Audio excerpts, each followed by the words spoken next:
worked my whole life to get to this point. No one is taking this away from me. Berto, is he the man who finally solves the pound-for-pound King's puzzle? This is tailor-made to be a war. Mayweather versus Berto, Saturday, September 12th at 8 Eastern, 5 Pacific, live on pay-per-view. Hello and welcome to In This Corner. I'm James Smith. This report brought to you by the WBC Open Glory, the Green Belt. Mexico, live it to believe it, and Title Boxing gear up for greatness. Well, I'm certain this won't be my last time at the MGM Grand, but Floyd Mayweather says this is it. Saturday night, he puts his belts and history on the line, 49-0 when he takes on Andre Berto right here inside the Grand Garden Arena. So much on the line. Floyd's taken 20 years to build up this unprecedented record. It took Marciano about 8 years. Here's pre-fight reaction from Mayweather, Berto, and Berto's trainer, Virgil Hunter.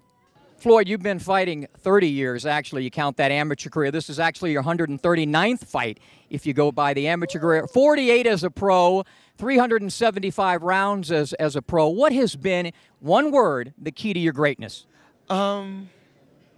Blessed. Truly blessed. Only thing I can say is I had a remarkable team. I had a great team that took care of business on the outside. My job was to go inside that square circle and just be the best that I can be.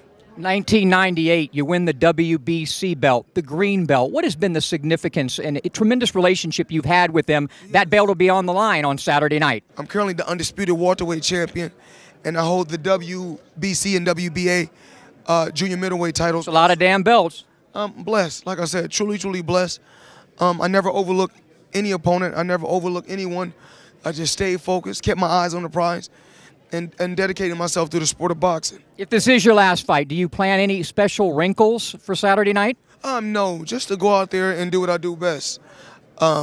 Be smart and be first. Talk about Virgil Hunter and what he's brought to the game plan for you. You got a whole different voice than everybody else. I look better, too. Yeah, you do. It's serious. You know, Virgil Hunter, man, you know, like I say, he's just a terrific trainer. I mean, every time I'm in there, you know, I mean, it literally feels like I'm in school, you know, learning. You know, we call him the professor, so you know, he's definitely been trying to, you know, make sure just to elevate my game in every type of way. You've been around this sport for years. I've been around the sport for years. We know that on any given day, in any given moment, that a fighter who does have way more than average ability, and Berto has way better than average ability. Like I said, he's never been a loser. He hasn't accumulated the name gatekeeper yet, so to speak. He's still in the thick of it. So he does have that ability, and particularly now that he's healthy, Smitty, he could take it to another level. It's amazing what the body can do when the body is right and prepared to do, and I see that in him. I've been covering Floyd for 20 years, and one of the most important things I think to do against him is not let him lock into that damn radar. What are you going to do Saturday night so he doesn't lock in his Mayweather-esque radar? Just to stay in the game plan, stay focused, because that's one thing with him. You know, once he locks in and once he gets you off your game, a lot of guys get flustered, and a lot of guys just kind of go crazy. It's just the fact of just staying focused and just sticking to the game plan realistically. You cannot let him get control of the ring and establish his range and distance, because, you know, you're digging a hole for yourself then. And you have to really be determined. You can't worry about who's winning the rounds at that particular time, you know. And that dynamic happens in between 1 and 4. And he understands that, you know, before you can even be effective, you have to establish yourself as the owner of this ring, and that's by getting the distance and establishing your distance, establishing your range before the other fighter does, which allows you to become one step ahead of him.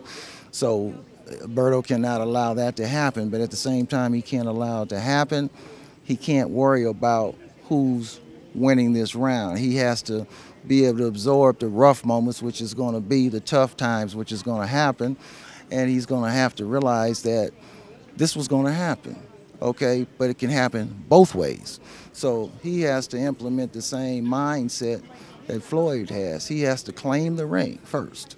And once he claims the ring, then he has to defend what he claims. You see yourself training fighters. You obviously are a promoter. You have Mayweather Promotions, but you're such a great technician in the ring, so much skill. Do you see yourself lending that to other fighters as a trainer like your dad? I work with fighters every day, you know, and I'm pretty sure my father worked with fighters every day. You know, you guys seen him up on the podium today, but my thing is this. My thing is to be, you know, just sharp and smart. You know, my dad is a trainer. You know, he likes to trash talk, but that don't win fights. You know, he don't have to get in there and fight. I have to get in there and fight.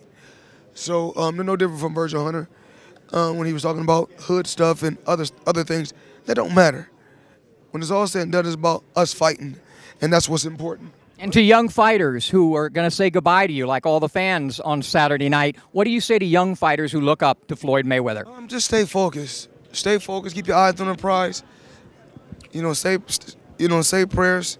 Stick with your team and stay focused. If you're gone, we will miss you. Thank you. Thank you.